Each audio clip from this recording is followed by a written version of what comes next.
Good morning and welcome to the right side of the bed. I'm your host, Gretchen Sortzi, and I'm excited to be here with you this morning. If I ask you to make a list of your strengths and weaknesses, which list would be easier for you? For many of us, it's the negative, as our weaknesses stand out most of all.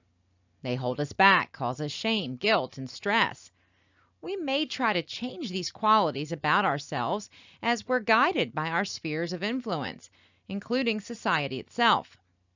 Today, let's choose to see our weaknesses from a new light. I believe weaknesses are merely a perception of one's behavior, something created by society to help define who we are. Branches of sociology developed areas of study like social deviance, which establishes ideas and rules about social structure and law. In this process, we define what perception is wrong and right. It creates a checklist for the good and the bad. In doing so, we've forgotten that there's an opposing perception at all times. There's a need to argue for the other view. That's my passion in this portion of my work. How can we look harder at the perceptions that shape us and push past them to see others? Nothing is as black and white as we'd like it to be. Here's what I mean.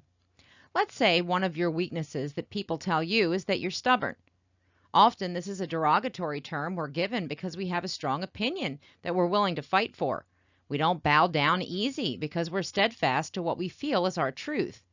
Some stubborn people in my life have offered great reserve in making choices, allowing me to think more critically myself. That weakness sounds like a strength to me.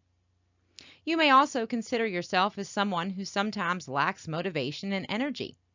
But is that a direct balance to the fact that you can procrastinate and then draw abundant amounts of energy to get things done?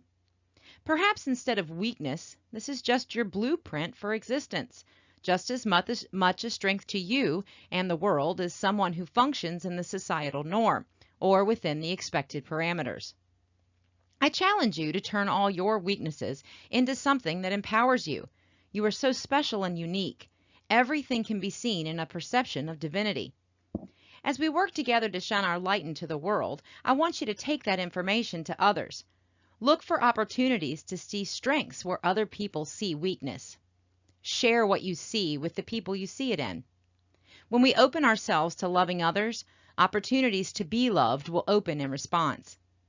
I encourage you to begin this day in thankfulness as we do every day.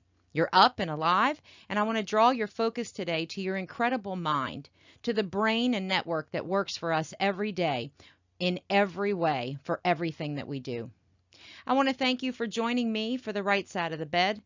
We'll be here each morning to get you started with positive programming on topics we hope inspire your life. A huge shout out this morning to Casey in Stroudsburg, Virginia. May your day be filled with abundance and love. Remember, a focused imagination is a magic wand. Until tomorrow, be blessed.